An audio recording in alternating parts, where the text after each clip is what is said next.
He played at Oklahoma, played in the NFL. Gabe Eichert, he's part of Sirius XM, the Big 12 today. And, of course, many other things. Joins us on Sikkim 365 Radio and 365 Sports. Has his own podcast with Teddy Lehman. In fact, I'll be a part of that, I believe, tomorrow night. I appreciate the invite from Gabe as well. Gabe, how much disappointment was there in Norman that Baylor lost to TCU that would have been more even bonus points, so to speak, for Oklahoma if they win? Yeah, I think there's no doubt that Oklahoma wanted Baylor to be coming in on a victory and to have that be a really highly ranked, highly anticipated matchup. And it's unfortunate, right, that Chandler Morris arrived on the scene and played the way he did. He was just fantastic for TCU. But yeah, it's unfortunate. I think, all OU fans, all Baylor fans were really excited for the potential of that game, possibly being a top 10 matchup, with the new college football playoff rankings coming out tonight. But that's not going to be the case. But still, a very, very talented Baylor team. And I can assure you, after talking to a few members of Oklahoma's coaching staff this morning, that Baylor still has the Sooners' full attention. They know how talented they are on both sides of the football. And, yeah, but the game's lost a little sizzle, Smokey, but it's okay. It's still going to be a fun one. Gabe, Oklahoma has been – they're undefeated. They haven't really been the same team every single week. Who do you think they really are in the wake of now Caleb Williams being fully entrenched as the starter and everything we've seen since he started playing? Yeah, I think that when Caleb Williams took over at quarterback, the ceiling of this football team was raised, right? And it's well documented, the struggles that Oklahoma has had defensively at times this year. But I will say, going into this game in Waco this weekend, it's going to be about as healthy as they've been on the defensive side of the ball all season long. And that includes, week one. So I know that there is some excitement in Norman about having all of the pieces available on the defensive side of the ball for this game.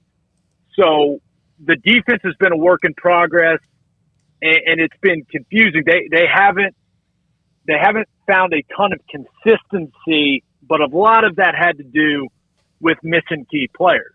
And even at a program like Oklahoma, where you've got a lot of highly recruited guys, it's hard to overcome having 3-4 starters out of the lineup on the defensive side of things. So I think right now there's still a bit of a mystery to me, because if in a perfect world, Caleb Williams continues his improvement at the quarterback position and just kind of unlocks this offense completely.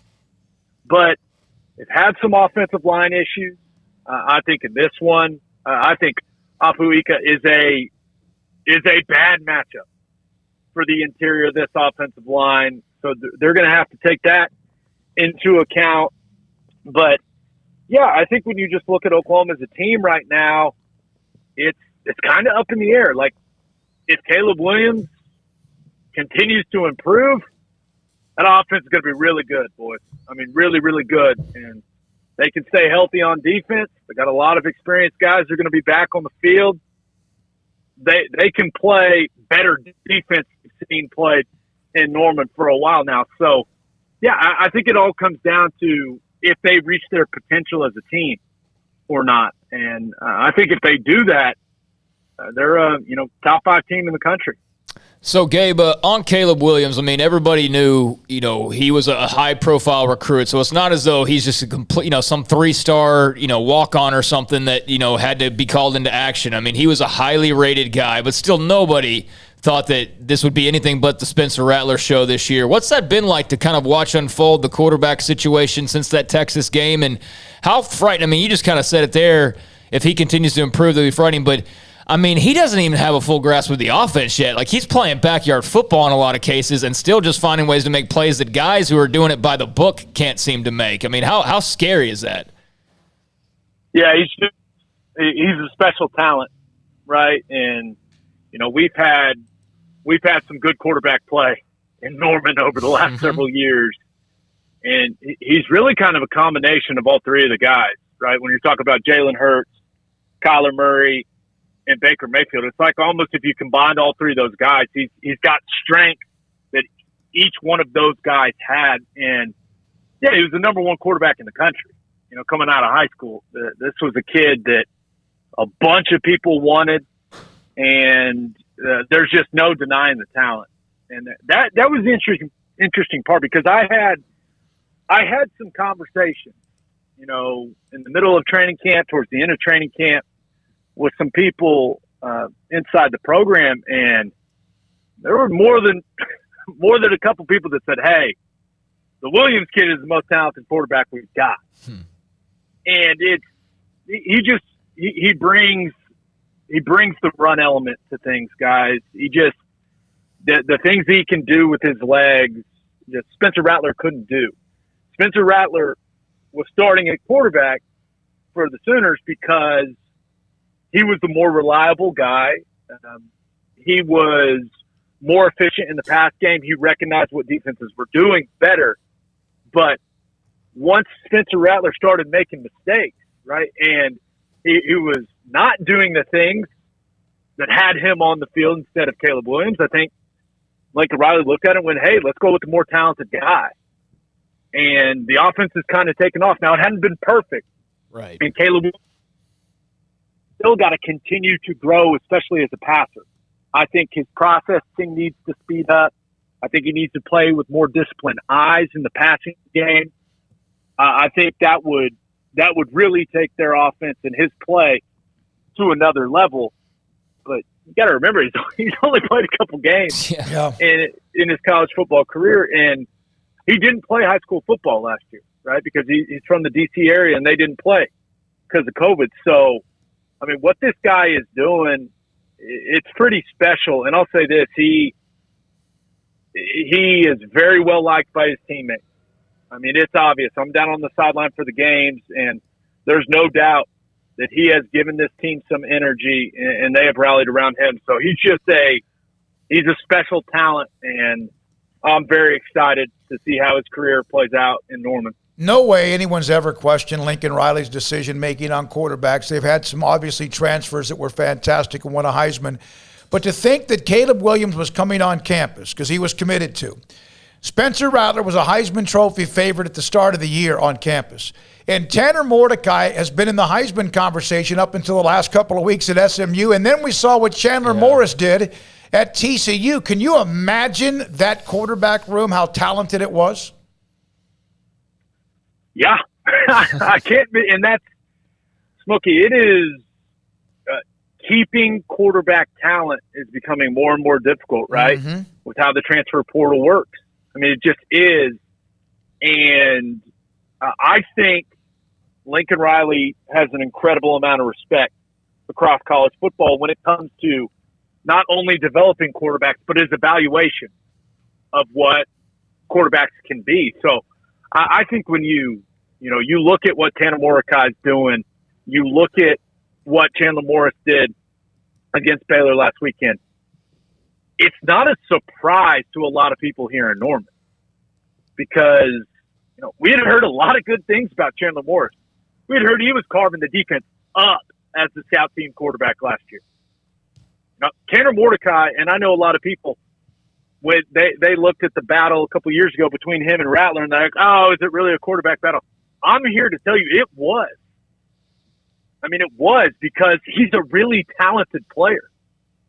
So Lincoln has done, it's kind of this thing that feeds itself now, right? Baker first overall pick, Kyler first overall pick, and now, quarterbacks want to come play for Lincoln Riley, but you also can only put one guy on the field at a time. So you have some talented guys that come in, end up not getting on the field, and end up transferring to other places. And those guys, I think they're really attractive to a lot of programs around the country, because Lincoln knows what he's doing when it comes to QBs. So, yeah, there there's been a ton of quarterback talent here in Norman.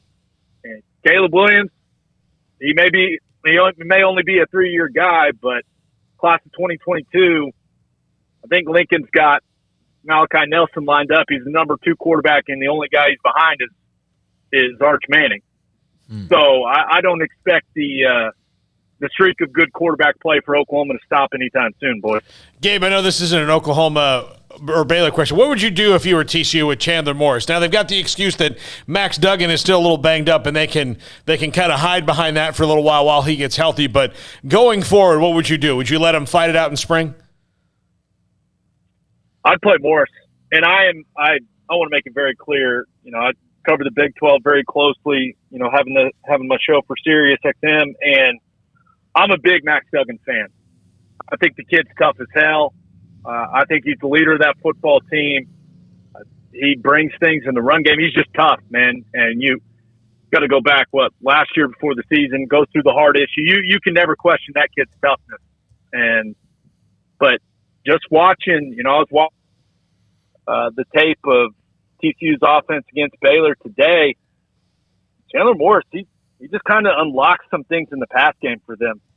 He was seeing the defense well. He handled the pressure that Baylor brought extremely well. He just made some big time throws.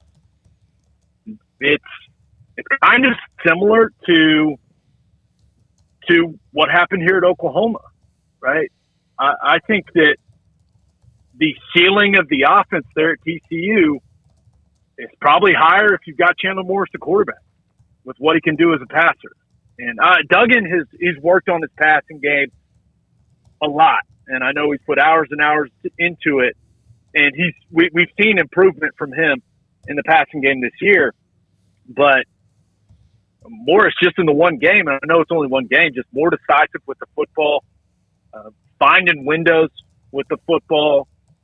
Even at times moving the defense with his eyes. Like he clearly has a good grasp of what they want to do offensively. And just from the one game we've seen, it seems like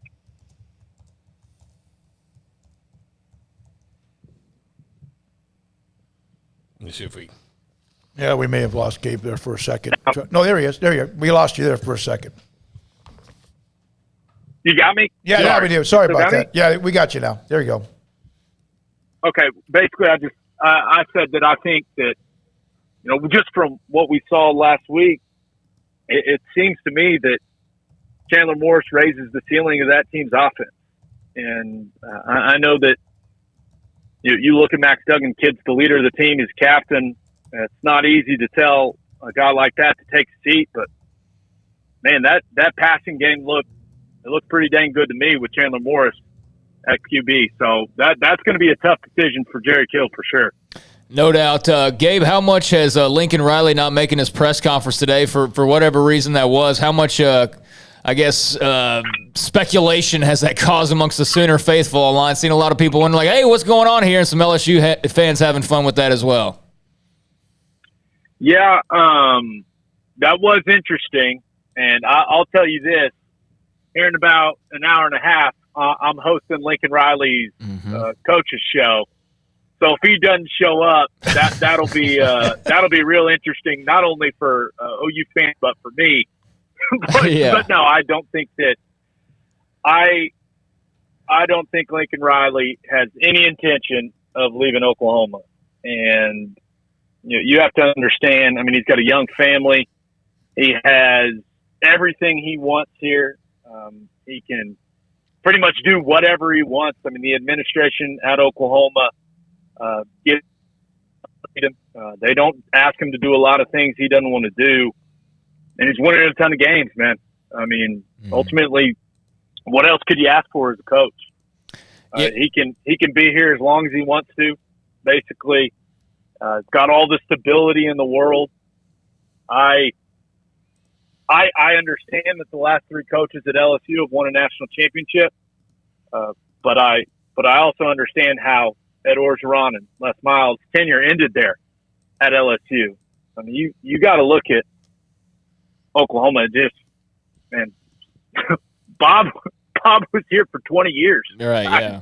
I mean, one thing I think that a lot of people miss when it comes to, and I think it's similar to Matt Campbell staying put there at Iowa State, man. Quality of life is important to these guys, and it's really, really important to them. And I think that Lincoln Riley's got everything he wants right now, and really, really loves the balance of what's going on for him as the head coach of Oklahoma. And I can tell you, he's, whenever it comes, like he's excited for the challenge of going to the SEC as well. So I would be very, very surprised. And he ain't a USC guy, I can tell you that. Yeah. He doesn't. No, absolutely not. So, yeah, I have seen some of the LSU's fan base. I've seen the rumors, but I don't think there's any truth to said rumors, boys. Well, we'll wrap it up with this, Gabe. Gabe Eichert here with us, Sirius XM, Big 12 today. Gabe, as far as Baylor, you talked about him a little bit. You talked about Oklahoma getting healthy on defense and the improvement there, and obviously, Caleb Williams offensively has opened some things up. You saw that TCU tape. There was some good and some bad in there for the Bears, and I would expect a much sharper performance this Saturday. But what, when looking at them, does stand out to you and does, if anything, draw your eyes or your concern for Oklahoma this weekend? Man, I can talk about this Baylor team for a long time, guys, but I'll try to keep it kind of short. Jeff Grimes, his system may be my favorite offensive system in all of college football. I admit outside zone is my favorite play in all of college football. I think it's the hardest run play to defend in all of football because of the variables it creates for a defense. And year one, I think Jeff Grimes has done a tremendous job of putting Gary Bohannon in situations to succeed. Right? He's not asking him to drop back, 20 times a game. They're running the football. Abram Smith has been such an effective player for them. I mean, he's doing such a great job in that outside zone scheme. They mix in some of that toss, pin, pull stuff, but I think they have taken a handful of concepts and they run it out of different formations, different shifts, different motions. And they've just gotten really good at them, guys. And they can do it in 10 personnel. They can do it in 11 personnel. They can do it in 12 personnel. And it carries over each week. And they just, as far as the offensive line, I think that the sum is better than the parts. I think they do a good job together. I think they work well together. It's clear that they communicate well before the snap and after the snap. So I've been impressed with how efficient the system has been so far. That all being said, even though I think Tyquan Thornton is a fantastic wideout, I think R.J. Sneed's had a really solid year. There's clearly limitations when it comes to Gary Bohannon in their passing game. And I think you're starting to see some of those show up a little more. He's made some mistakes lately, costly mistakes. And one of the reasons, the number one reason I think that's happened is he, at times, is deciding where he's going with the football before the ball's even snapped. And you just can't do that. You can't do that. And he's paid because of it. So he is, I think the game this weekend, it all comes down to whether or not the Baylor Bears can get the run game going. Right? If it becomes a game where Gary Bohannon has to drop back, he's got to throw it 20, 25 times, I do not think that'll work out well for Baylor. I don't, because Oklahoma's defensive line, it's healthy again, and they got a good group up front that I think can get after Baylor's offensive line if it turns into, a bunch of passing situations, a bunch of third and longs for Baylor. And then defensively, man, they're impressive. I think that they've got a little bit of a weakness at corner. I think that's been exposed over the last couple of games. You saw the big plays they gave up in the vertical passing game to TCU. Nothing complicated there, just guys getting run by. But Jalen Petrie may be my favorite player in all of college football. Mm-hmm. Fair. He maximizes every ounce of talent that he's got. I love the way the kid plays the game. He plays football the way it's supposed to be played. And his versatility and how Dave Aranda uses him in coverage, in the blitz game, he's one of my favorite players in all of college football to watch on tape. I think he's spectacular, and if I had to vote now, it'd be very close between him and Malcolm Rodriguez for Oklahoma State for Defensive Player of the Year here in the Big 12. I think he's that good. I think he's been that good. I love watching him. And then I'm glad that Terrell Bernard is able to get back on the field. He's doing some really good things. Dylan Doyle also is a guy that at times, man, he jumps off the tape. So I love that linebacker combination for him. But this game, it's going to come down to what that defensive line can do. And I know Ika gets a lot of the attention, but Gabe Hall, I think he's having a good year. They've got a couple guys that rotate in, play really hard, the physical players, but they're going to have to stop that. And I wouldn't be surprised if Dave Aranda brings some pressure and kind of forces the issue with Caleb Williams, forcing him to make quick decisions.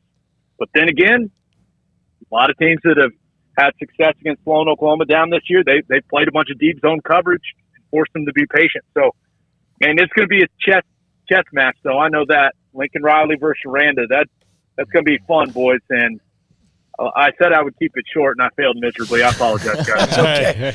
Gabe, I'll talk to you tomorrow night, buddy. Look forward to it, you and Teddy. Thanks for your time. Great insight. Boys. Thank you. That's Gabe Eichert. All right, Smokey. Yeah, should too. be a good one Saturday. Can't wait. Big 12 today, Sirius XM, former Oklahoma. He started 4 years at OU, redshirt freshman year, and then played his 4 years during